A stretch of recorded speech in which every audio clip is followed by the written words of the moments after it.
Hello बच्चों, good morning. स्वागत है आपका GDT एजुकेशन में। कैसे हैं आप लोग बच्चों? कमेंट करके जरूर बताइएगा।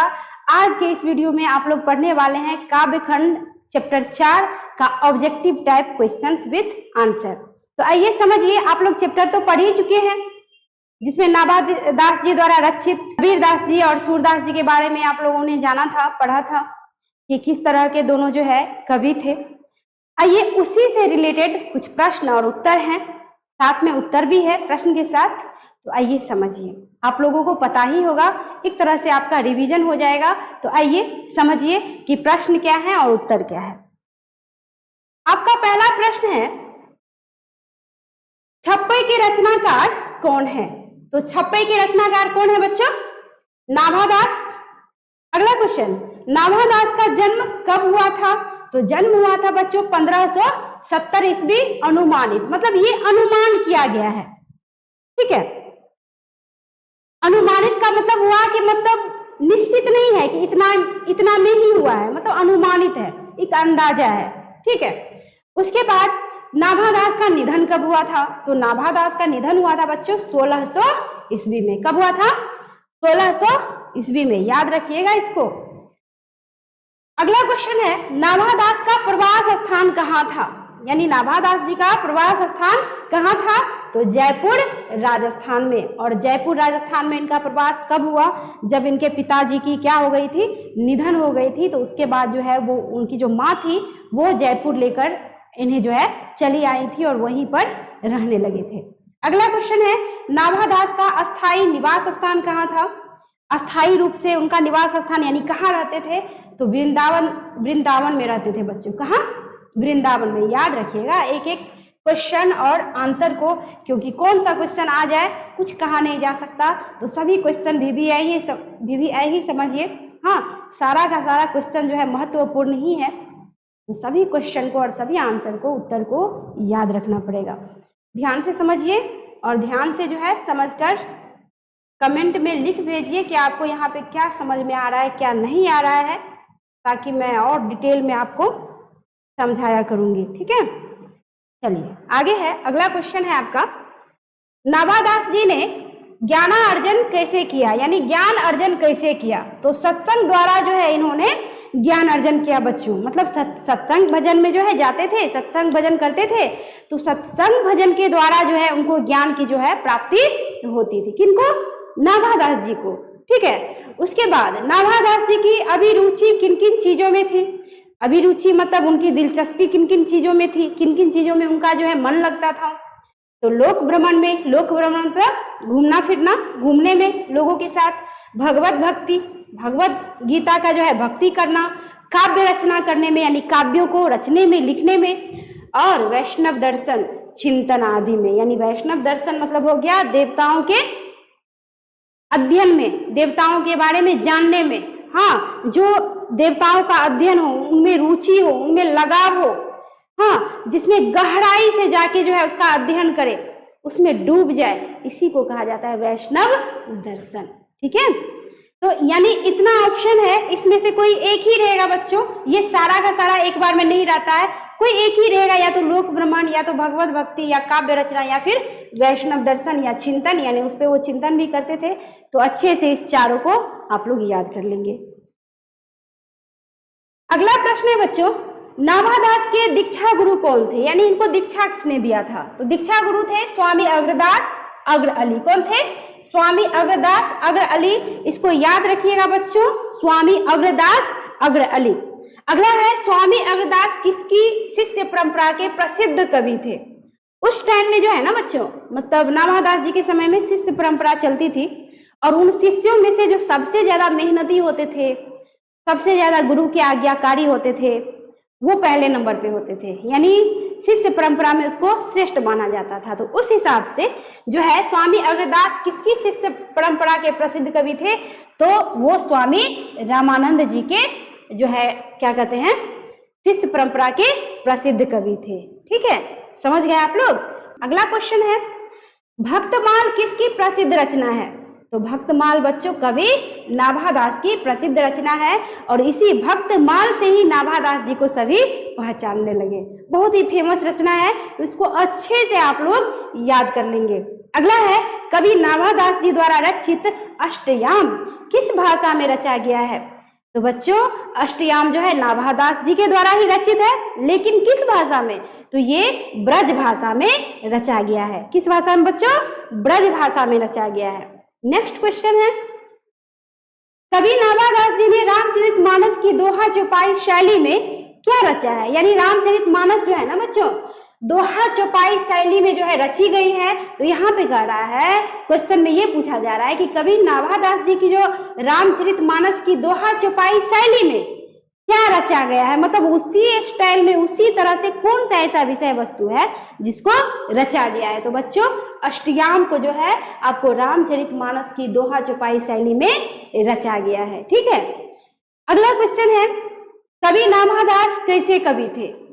मतलब कैसे, मतलब भक्ति तो करते थे, बट किस तरह की भक्ति? मैं बताई थी आप लोगों को कि भक्ति भी कई प्रकार की होती है ना।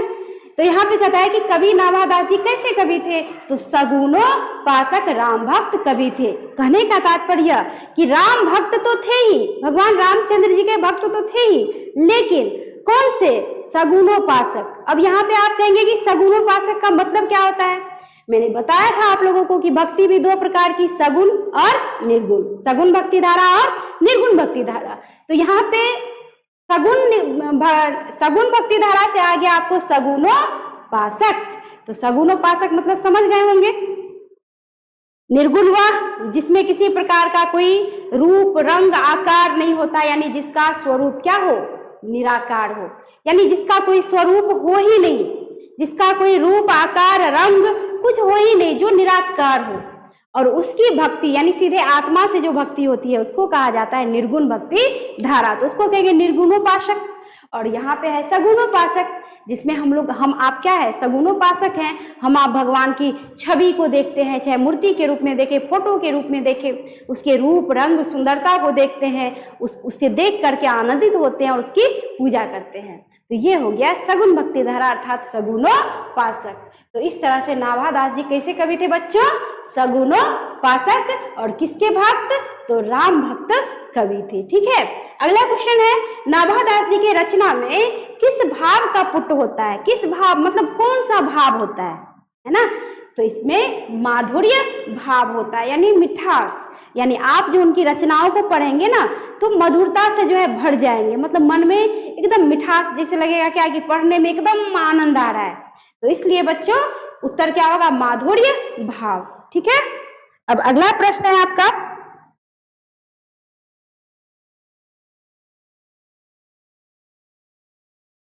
चलिए अब अगला प्रश्न है, कवि नाभादास किसके समकालीन थे? समकालीन मतलब जैसे कि नाभादास जी के समय में कौन से ऐसे कवि थे, कौन से ऐसे रचनाकार थे, है ना, जो इसके साथ रचना करते थे, जो इसके साथ थे।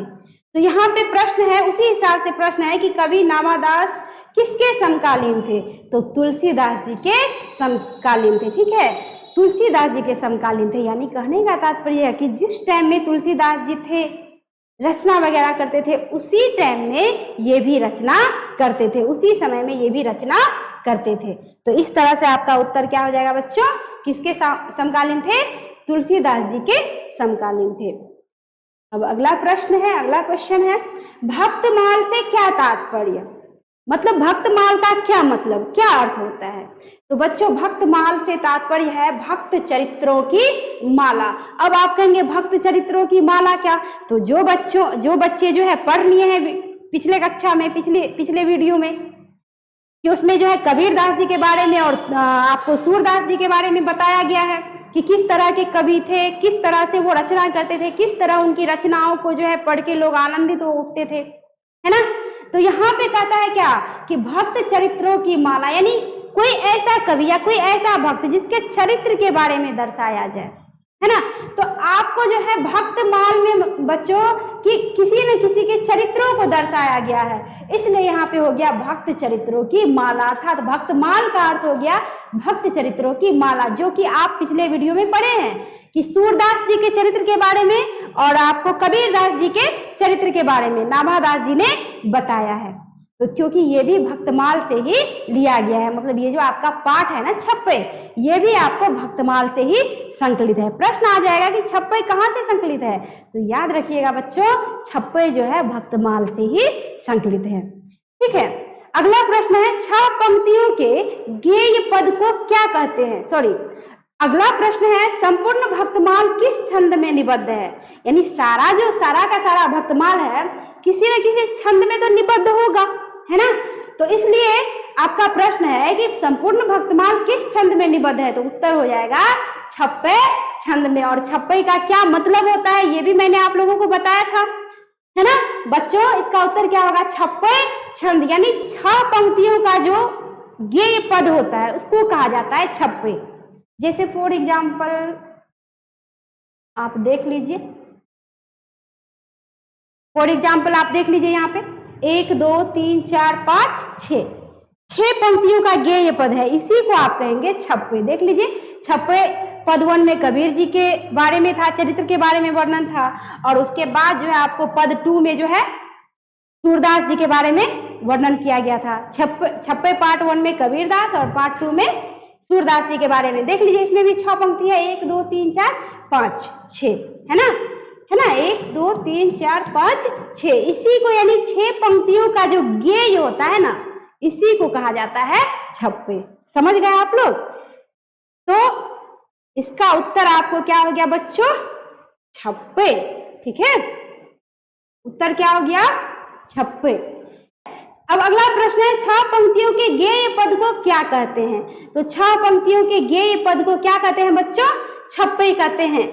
हाँ, अभी मैंने जस्ट आपको बताया है कि 6 पंक्तियों का जो गेय पद होता है ना, उसी को कहा जाता है छप्पे। देख लीजिए, 1 2 3 4 5 6 पंक्तियों का ये जो पद है ना रचा हुआ, इसको आप कह सकते हैं छप्पे। तो आपका प्रश्न क्या है बच्चों, प्रश्न है कि 6 पंक्तियों के गेय पद को क्या कहा जाता है, छप्पे कहा जाता है। ठीक है, उत्तर क्या होगा, छप्पे। अगला प्रश्न है कवि नाभादास जी द्वारा रचित छप्पे पाठ कहाँ से संकलित है। अभी जस्ट आप लोग पढ़े हैं, अभी जस्ट मैंने बताया है कि कवि नाभादास जी द्वारा रचित छप्पे पाठ जो है वह कहाँ से संकलित है, भक्तमाल से। और भक्तमाल का मतलब क्या, भक्त चरित्रों की माला। याद रहेगा ना बच्चों, याद रखना पड़ेगा, क्योंकि कहाँ से कौन सा क्वेश्चन टपक जाए कुछ कहा नहीं जा सकता। अगला प्रश्न है कवि नाभादास के अनुसार कबीरदास ने किसे अधर्म माना। तो भक्ति विमुख धर्म को अधर्म माना है बच्चों। अब आप कहेंगे कि भक्ति विमुख धर्म क्या है ना, भक्ति विमुख जो है धर्म क्या है। तो जो बच्चे पढ़ लिए हैं कबीरदास और सूरदासी के बारे में छप्पे पार्ट 1 और पार्ट 2, उन्हें तो पता ही होगा। और जो नहीं पढ़े हैं, पहली बार देख रहे हैं, तो आप पीछे जाके पढ़ेंगे, उसको डिटेल में एकदम विस्तार में दिया गया है कि भक्ति विमुख धर्म क्या है, मैंने एकदम विस्तार से उसमें समझाया हुआ है। ठीक है, और जो बच्चे नहीं समझ पा रहे हैं, तो बच्चों भक्ति विमुख धर्म का मतलब होता है जो भक्ति से मुड़कर कोई धर्म कर्म किया जाए। और भक्ति होती कहाँ से है, तो भक्ति आत्मा से होती है, सच्चे श्रद्धा से होती है, यानी भजन बिनु भक्ति नहीं। कहने का मतलब कबीरदास जी का मानना यह था कि आप जो इतना दिखावा करते हैं, दान पुण्य योग धर्म कर्म जो करते हैं आप, हाँ यज्ञ व्रत जो करते हैं, ये सब का सब दिखावा है। कबीरदास जी का मानना था कि ये सब का सब दिखावा है, भक्ति भजन के बिना नहीं हो सकता। यानी कहने का तात्पर्य कि आप मान लीजिए सारा दिन काम में व्यस्त हैं, है ना, जब आपको टाइम मिलता है तो आप क्या कीजिए, थोड़ा सा टाइम निकालकर भगवान के लिए, भक्ति के लिए, हाँ भजन के लिए थोड़ा सा समय निकालिए और एकदम उसमें डूब के भक्ति में एकदम डूबे रहिए। क्योंकि बच्चों जब आप हम लोगों के जो है हिंदू धर्म में जब कोई भी पूजा पाठ होता है, तो चाहे कितना भी पूजा पाठ क्यों ना कर ले, उसमें आरती जो है अनिवार्य है। अंत में आपको जो है आरती करना ही पड़ता है। और आरती करने टाइम में आप देखते होंगे बच्चों कि कैसा भी व्यक्ति है ना, वो एकदम झूमने लगता है, एकदम ध्यान मग्न हो जाता है, तन मन और मन तन पर हावी हो जाता है। तो कहने का तात्पर्य यह कि कहता है, यही प्रश्न है आपका कि कवि नाभादास के अनुसार कबीरदास ने किसे अधर्म माना, तो भक्ति विमुख धर्म को अधर्म माना, कि जो सिर्फ दिखावे के लिए भक्ति करते हैं, है ना, भक्ति से मुड़कर सिर्फ दिखावा करते हैं, हाँ, भजन करके भक्ति नहीं करते, वो जो है क्या है बच्चों, अधर्म है। यानी भक्ति का मतलब भजन और भजन का मतलब भक्ति, यानी डूब जाइए, खो जाइए भजन में, तब भक्ति होती है। उसके लिए आपको फल फूल 12 प्रकार के मिष्ठान जो है लाने की आवश्यकता नहीं है, खर्च करने की आवश्यकता नहीं। सच्ची श्रद्धा से आत्मा से भगवान का नाम याद कीजिए और सुमिरते रहिए, उसका सुमिरन करते रहिए, ये है सच्ची भक्ति। वरना वो क्या है बच्चों, वरना क्या है, अधर्म है। यानी ये धर्म है, वो अधर्म है। अगला है, भगवत भजन से रहित योग यज्ञ दान तथा व्रत को किसने तुच्छ बतलाया है? अभी मैंने जस्ट बताया है, कबीरदास जी ने तुच्छ बतलाया है कि भगवत भजन से रहित, यानी आप भजन नहीं करते हैं, भगवत भजन नहीं करते हैं, उसके बाद आप योग यज्ञ दान व्रत करते हैं, सबका सब आपका क्या है बच्चों, एकदम तुच्छ है, बेकार है, यानी उसका कोई मायने मतलब कोई वैल्यू नहीं है। तो यानी आप जब भी भक्ति करिए तो भगवत भजन यानी भक्ति में, भजन में डूबकर भजन करते हुए भक्ति करिए। ठीक है, अगला है, कवि नाभादास के अनुसार पक्षपात रहित होकर सबके हित की बात किसने कही? यानी सबके हित के बारे में कौन से ऐसे कवि है जिन्होंने बात कही अपने रचना के माध्यम से? तो एकमात्र कवि है बच्चों कबीर दास जी। कबीर दास जी एकमात्र ऐसे कवि जिन्होंने जमकर सभी धर्मों के विषय में, सभी धर्मों के बारे में लिखा। उन्होंने ये तक नहीं सोचा कि लोग हमें अच्छा कहेंगे या बुरा कहेंगे। उन्होंने ऐसी नहीं कि जो है कि हिंदू की खूब तारीफ कर लिया या मुस्लिम का या सिख का या ईसाई का। उन्होंने सभी धर्मों को समान दृष्टि से देखा और वही लिखा जो उन्होंने देखा। कहने का तात्पर्य कि उन्होंने जो देखा वही लिखा, यानी कोई काल्पनिक बातें नहीं, नजर से, अपनी नजर से जो देखा, समाज में जो घटनाएं घटित हो रही थी, और उनको खास करके बाह्य आडंबर से तो सख्त नफरत था कबीरदास जी को, तो जम के उन्होंने उस पर लिखा। ठीक है, तो इसलिए कहता है, और लिखा भी कैसे, पक्षपात रहित होकर, किसी एक का तारीफ या किसी एक का बुराई नहीं किया, सबके विषय में एक समान लिखा, सबको एक समान ज्ञान दिया। तो इसलिए दिया है कि कवि नाभादास के अनुसार पक्षपात रहित होकर सबके हित की बात किसने कही? तो कबीरदास जी ने। अगला प्रश्न है बच्चों, किस कवि ने किसी की मुंह देखी नहीं की तथा सबको समान माना? देख लीजिए, सारा प्रश्न एक दूसरे से जुड़ा हुआ है, रिलेटेड है सारा क्वेश्चन।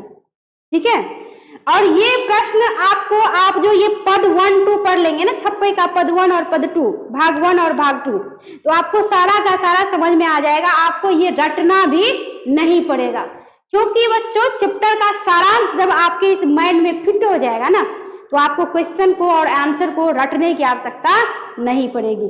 तो एक बार आप लोग जरूर जो है पीछे जाके देख लीजिएगा कि मैंने एकदम विस्तार से समझाया हुआ है।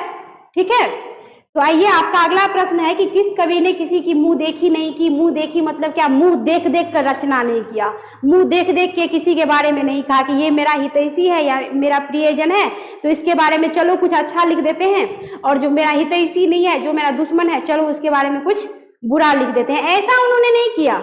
यानी उन्होंने चाहे हितैषी हो चाहे दुश्मन हो, कहने का तात्पर्य कि चाहे मित्र हो चाहे मित्र नहीं हो, चाहे किसी से जान पहचान हो चाहे नहीं हो, चाहे कोई भी धर्म हो, किसी का मुंह देख के उन्होंने वर्णन नहीं किया, लिखा नहीं। उन्होंने पक्षपात तो बिल्कुल नहीं किया, मुंह देखी बिल्कुल नहीं किया, उन्होंने वही लिखा, कबीरदास जी ने वही लिखा जो उन्होंने देखा।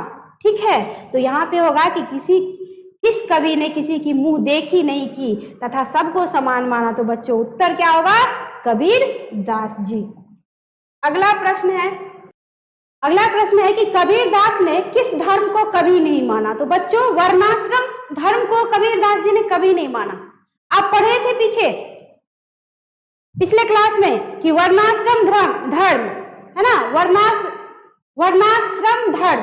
वर्णाश्रम धर्म के बारे में मैंने एकदम विस्तार से बताया है, पार्ट 1 और पार्ट 2, छप्पे पार्ट 1 और पार्ट 2 में, कि वर्णाश्रम धर्म है क्या, वर्ण कितने प्रकार के वर्ण है बच्चों? 4 प्रकार के वर्ण है। कौन कौन?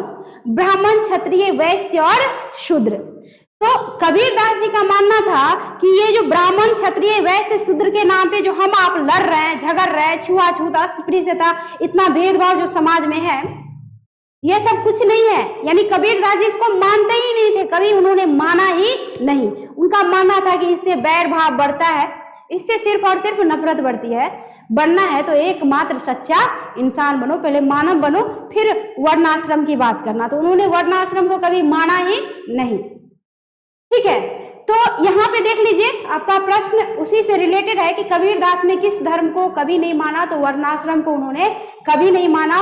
और अगला प्रश्न है कि कबीरदास ने किस दर्शन को कभी नहीं माना। देख लीजिए, यहाँ पे है कौन सा धर्म और यहाँ पे है कौन सा दर्शन। तो भारतीय षट दर्शन को भी इन्होंने कभी नहीं माना। और इस षट दर्शन के बारे में भी मैंने एकदम विस्तार से बताया है, आप लोग पिछले वीडियो में जरूर देख लीजिएगा, तभी आपको समझ में आएगा कि ये षट दर्शन है क्या। ठीक है, यानी षट दर्शन को भी कबीरदास जी ने कभी नहीं माना। अगला प्रश्न है, कबीरदास किसके द्वारा सभी धर्मों को समान सीख दिया? किसके द्वारा?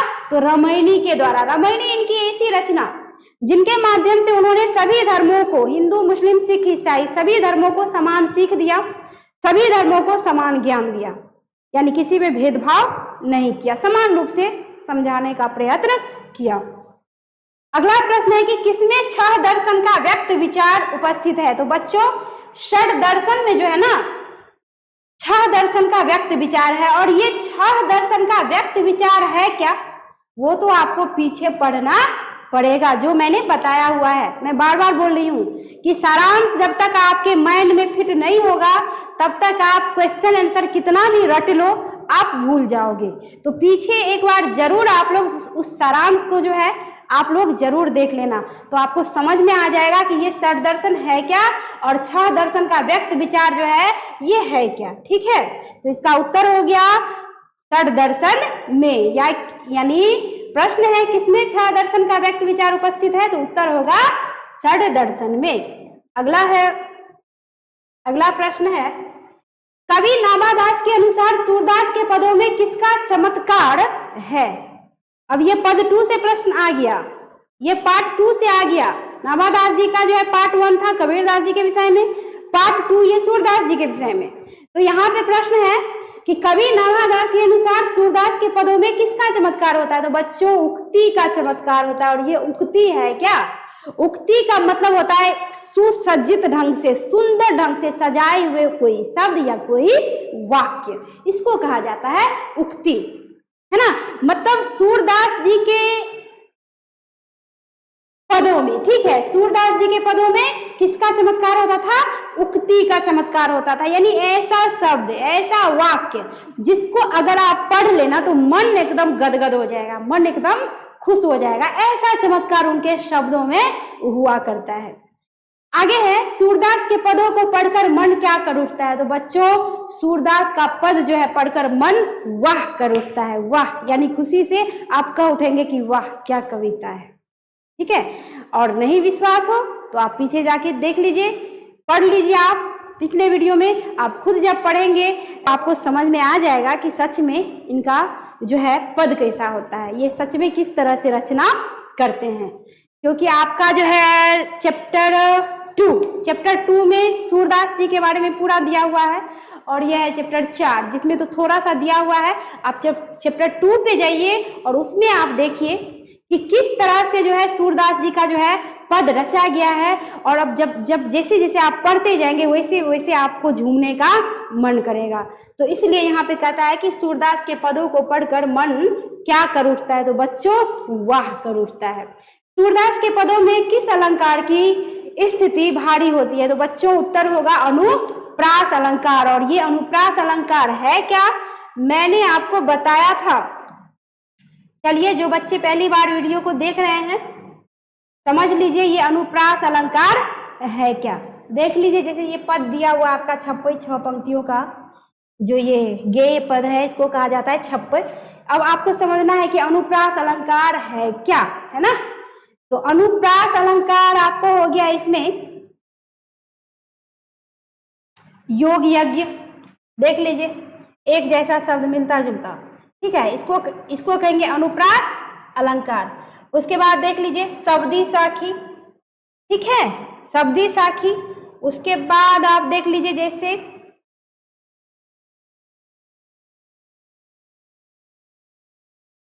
इसमें यही है योग यज्ञ, शब्दी साखी। उसके बाद आपको हो गया बच्चों, इसमें नहीं है, दूसरा में होगा। दूसरा में देखिए, देख लीजिए अस्थिति अति भारी, देख लीजिए अ मिलता जुलता शब्द। उसके बाद देख लीजिए आप अर्थ अद्भुत, देख लीजिए अ से अर्थ, अ से अद्भुत। उसके बाद हो गया आपको दिव्य दृष्टि, द से यहाँ भी स्टार्ट, द से यहाँ भी स्टार्ट, मिलता जुलता। और कविता, और उसके बाद और देख लीजिए और भी है इसमें, जैसे कि आपको हो गया क्या, विमल बुद्धि, थोड़ा सा अंतर है, वहां वह है यहाँ ब है, लेकिन मिलता जुलता शब्द है। उसके बाद हो गया आपको कौन, कवि।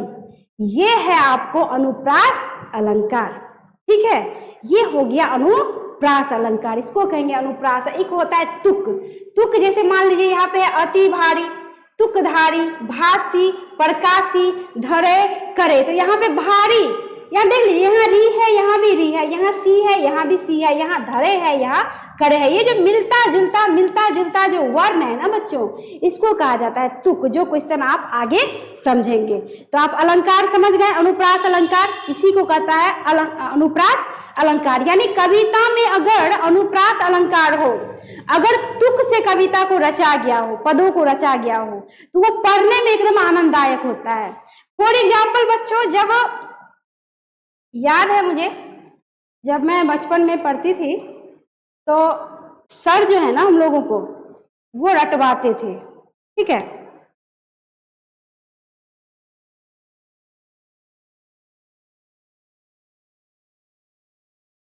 तो वो करते क्या थे, आप लोग भी जब छोटे से होंगे तो आप लोग रटते होंगे कविता को, जैसे बादल बादल बरसो पानी आज नहाएंगे मनमानी, रिमझिम बरसो झमझम बरसो धीरे धीरे थम थम बरसो। मतलब कहने का मतलब देख लीजिए मिलता जुलता है, तो पढ़ने में आनंद आ रहा है। जैसे कहते हैं ना, प्रभु जी तुम चंदन हम पानी, जाकी अंग अंग बास समानी, प्रभु जी तुम मोती हम धागा, जैसे सो नहीं मिलत सुहागा। देख लीजिए धागा सुहागा, प्रभु जी तुम चंदन हम पानी, जाकी अंग अंग बास समानी, देख लीजिए पानी समानी धागा सुहागा।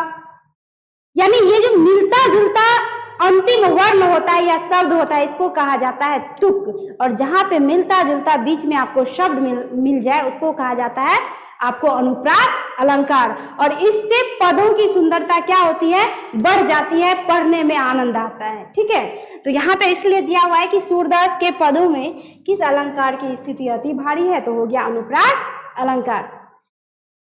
मुझे विश्वास है कि इतना डिटेल में समझा रही हूँ, अच्छे से आप लोगों को समझ में आता होगा। समझ में आ जाता है तो कमेंट भी कर लिया कीजिए, है ना, अपना विचार भी दीजिए हम तक, ताकि और भी अच्छे ढंग से समझा सकूं। अगला प्रश्न है कि भाव पक्ष की दृष्टि से सूरदास के पदों में किस भाव का प्रधान है। यानी भाव पक्ष की दृष्टि से सूरदास के पदों में किस भाव का प्रधान, किस भाव मतलब कौन सा भाव उपस्थित होता है। पीछे आपने पढ़ा था माधुर्य भाव, क्या कहते हैं, कबीरदास जी के पद से क्वेश्चन आया था, ये सूरदास जी के पद से प्रश्न आया है। तो यहाँ पे कहता है कि भाव पक्ष की दृष्टि से सूरदास के पदों में किस भाव का प्रधान है, तो बच्चों प्रीति भाव का, यानी सिर्फ और सिर्फ प्रेम, सिर्फ और सिर्फ स्नेह। क्योंकि श्री कृष्ण जी के विषय में ही जो है ये रचते थे, श्री कृष्ण जी के बारे में ही जो है इनके पदों में आपको पढ़ने और देखने को मिलेगा। और ये अंधे थे और अंधे होते हुए भी ऐसे दिव्य दृष्टि संपन्न कवि थे भक्त शिरोमणि सूरदास जी की कुछ वो देखे तक नहीं थे और ऐसे ही बस गुनगुनाते रहते थे। और जब गुनगुनाते थे, गाते थे, तो और अन्य पुजारी जो होते थे उसको क्या करते थे, लिख लिया करते थे। यानी बिना देखे ही उन्होंने इस कदर रचना को रच डाला। जब आंख होती तो सोचिए कि किस तरह से वो रचना करते। तो उनके जो है पदों में सिर्फ और सिर्फ प्रेम आपको प्राप्त होता है। अगला है सूरदास के काव्य का विषय क्या है, तो बच्चों प्रेम ही इनके काव्य का विषय है, सिर्फ और सिर्फ प्रेम। सूरदास के पदों में किस रस की प्रधानता होती है, तो बच्चों वात्सल्य रस की। इस प्रश्न को बार बार पूछा भी जाता है, ठीक है, वात्सल्य रस, क्योंकि वात्सल्य रस मतलब हो गया कि सूरदास जी जो है भगवान श्री कृष्ण जी का जो बाल अवस्था था ना, उस अवस्था में जो भी घटनाएं घटित हुई थी उसका वर्णन उन्होंने अपने शब्दों के द्वारा गा करके किया था। तो उसको कहा जाता है वात्सल्य रस। यानी वात्सल्य रस यानी उसके बचपना, उसका जो बचपना था उसका वर्णन उन्होंने इतने अच्छे ढंग से, इतने प्रेम पूर्वक किया था कि उससे सिर्फ और सिर्फ प्रेम का रस जो है आपको झलकता हुआ प्राप्त होगा, प्रतीत होगा। तो इसलिए उसको आप कहता है, यहाँ पे प्रश्न है कि सूरदास के पदों में किस रस की प्रधानता होती है बच्चों?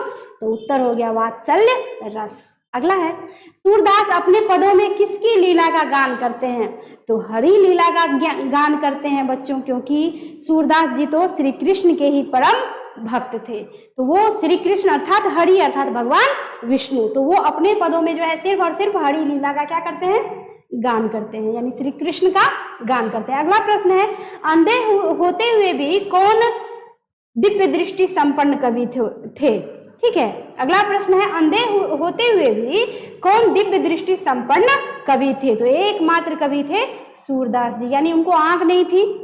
अब बचपन से आंख गया था या बाद में गई, लेकिन आंख नहीं थी उनको। कोई कहता है कि बचपन से आंख नहीं थी, कोई कहता है कि बाद में जो है कोई दुर्घटना घटी उनके साथ तो उनकी आंखें चली गई।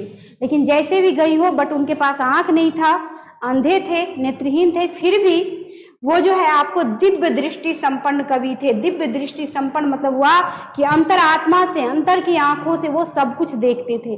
तभी तो बिना देखे हुए श्री कृष्ण को जो है उन्होंने उनके बारे में इतने अच्छे ढंग से वर्णन किया कि हम आप जब पढ़ते हैं तो झूमने लग जाते हैं। कोई भी पढ़ता है तो झूमने लग जाता है। अगला प्रश्न है, सूरदास के पदों में किस चमत्कार की प्रधानता है? तो सूरदास जी के पदों में उक्ति चमत्कार की प्रधानता है। उक्ति यानी अभी मैंने जस्ट बताया, उक्ति मतलब होता है कोई ऐसा चमत्कारिक शब्द या वाक्य एकदम सुंदर ढंग से सुसज्जित तरीके से सजा हुआ। ठीक है, तो इसलिए आपका प्रश्न है कि सूरदास के पदों में किस चमत्कार की प्रधानता है? तो उक्ति चमत्कार की प्रधानता। और जिसको उक्ति समझ में नहीं आया तो पीछे जाके पढ़िए, पिछले वीडियो में अच्छे से मैंने समझाया, आपको समझ में आ जाएगा। अगला प्रश्न है, सूरदास के काव्य में किसकी अधिकता होती है? तो सूरदास के काव्य में अनुप्रास और तुक की अधिकता होती है। जैसा कि मैंने जस्ट अभी पहले बताया है कि अनुप्रास है क्या और तुक है क्या। ठीक है, अगला है, सूरदास की कविता सुनकर कैसे लोग आनंद से झूमने लगते हैं? तो सहृदय लोग आनंद से झूमने लगते हैं। सहृदय मतलब जो पढ़ते हैं, जो उनमें रुचि रखते हैं, उनको कहा गया सहृदय लोग। यानी कहने का मतलब पढ़ने लिखने वाले तो सभी लोग होते हैं, जो पढ़ने लिखने वाले होते हैं, पर सभी जो है हर चीज में रुचि नहीं देते। सबकी रुचि जो है हर चीज में नहीं होती। यानी कहने का तात्पर्य कि सूरदास जी का जो रचा हुआ पद है, जो विषय वस्तु है, हाँ, उसको जो है जो सहृदय लोग, अच्छे लोग जो है उसको जब पढ़ते हैं तो पढ़ने के बाद वो क्या करने लगते हैं? झूमने लगते हैं। ठीक है, आनंद से झूमने लगते हैं। कहता है, समान वर्ण वाले शब्दों का विलास क्या कहलाता है? समान वर्ण वाले शब्दों का विलास, अभी मैंने जस्ट समझाया बच्चों कि समान वर्ण वाले शब्दों का विलास तुक कहलाता है। तुक मतलब जो अंतिम वर्ण क्या हो, मिलता जुलता प्रतीत हो। अभी मैंने जस्ट आपको समझाया कि अंतिम जो है पद का जो अंतिम वर्ण होता है आपको क्या हो, मिलता जुलता प्रतीत हो। जैसे में देख लीजिए ना, यहाँ पे है गाय तो यहाँ है दिखाए, यहाँ है साखी तो यहाँ है भाखी, यहाँ है भनी तो यहाँ है दर्शनी। यानी देख लीजिए यहाँ पे ए है, यहाँ भी ए है, यहाँ खी है, यहाँ भी सी है, मिल रहा है। थोड़ा सा शब्द का अंतर है बट मिल रहा है। भनी है तो दर्शनी है, यहाँ नी और यहाँ नी, यानी इसी को कहा जाता है तुकांत शब्द या तुकांत वर्ण। समझ गए ना? और इस तरह से मिला जुला के जो है, यानी तुक के साथ जो सजाया हुआ आपको जो है कोई पद होता है या कोई कविता होता है तो पढ़ने में एकदम आनंद आ जाता है। कानी का अर्थ क्या है? तो कानी का अर्थ होता है बच्चों इज्जत या प्रतिष्ठा। क्योंकि आपने पदों में पढ़ा होगा, पीछे मैंने पढ़ाया था कि कबीर कानी राखी नहीं, यानी उन्होंने किसी की इज्जत या प्रतिष्ठा करने का मतलब क्या कि जो दिखावा करने वाले धर्म थे, जो बाह्य आडंबर थे, उनकी इज्जत जो है कबीरदास जी ने कभी नहीं किया। उनके नज़र में था कि भक्ति भावना सिर्फ सच्चे हृदय से, सच्चे आत्मा से होता है, भजन के साथ होता है, दिखावे के साथ नहीं कि इतना रुपया लो, इतना फल फूल लो, एकदम खर्च कर डालो, कर्जे में डूब जाओ। ये कोई पूजा पाठ भक्ति भावना नहीं। यानी भक्ति भावना करनी है तो सच्चे हृदय से करिए।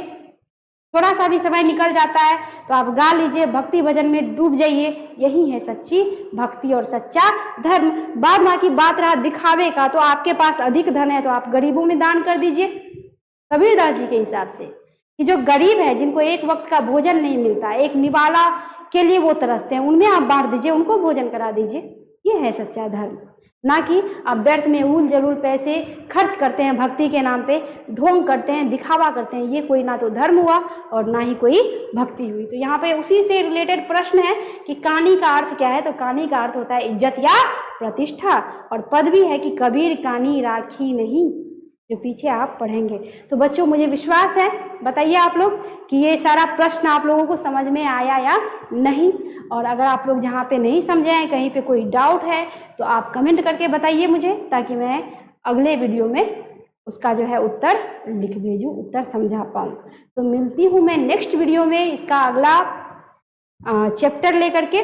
धन्यवाद। और अंत में कहूँगी कि चैनल को आप लोग जो नए बच्चे हैं, जुड़े हुए हैं, अभी पहली बार देख रहे हैं, तो मेरे चैनल को सब्सक्राइब कर लीजिए, क्योंकि अगला जो आप चैप्टर पढ़ेंगे तो आप सब्सक्राइब करेंगे तभी आपको वो चैप्टर प्राप्त होगा। और वीडियो अच्छी लगी हो तो लाइक भी कीजिए, कमेंट भी कीजिए, अपने ग्रुप में शेयर भी कीजिए। और मिलती हूँ नेक्स्ट वीडियो में। धन्यवाद।